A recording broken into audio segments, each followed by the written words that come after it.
Long ago, in a poor little village near a deep forest, lived a small girl named Karen. She had no shoes and no warm clothes, yet she dreamed of beautiful things. One day, she found scraps of red cloth and stitched together a pair of simple red shoes.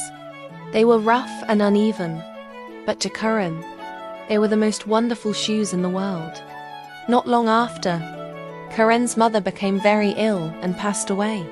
Left alone, Karen was taken in by a wealthy old woman who lived in a large house.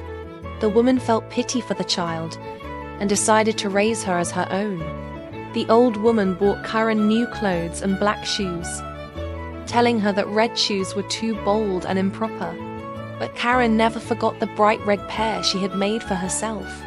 One day, when they went to town, Karen saw a beautiful pair of shiny red shoes in a shop window. They were elegant, soft, and far more splendid than the ones she had made. "I must have them," Karen thought. When the old woman was not paying attention, Karen convinced the shoemaker to sell her the red shoes. From that moment on, she cared for nothing else. She wore the red shoes to church, even though they were not suitable for such a place.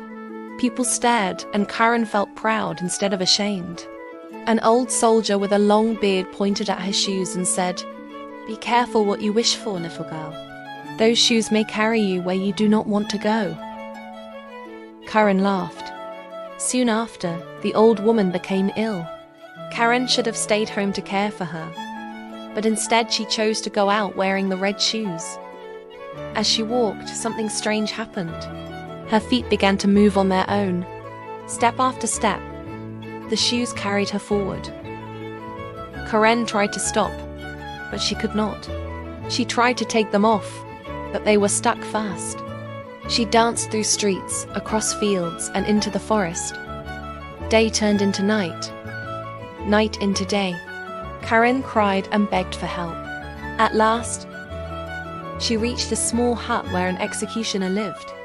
She fell at his feet and begged him to cut off the shoes. With tears in his eyes, he did what she asked. The shoes, still moving, danced away into the forest. Karen collapsed, weak and broken. She learned that her vanity and selfishness had led her to terrible suffering. Karen returned to the village with wooden feet and a humble heart. She worked quietly, helped others, and prayed for forgiveness. In time, peace returned to her soul. From that day on, Karen no longer wished for beautiful shoes. She wished only to be kind. And she learned that true beauty lives not in what we wear, but in who we become.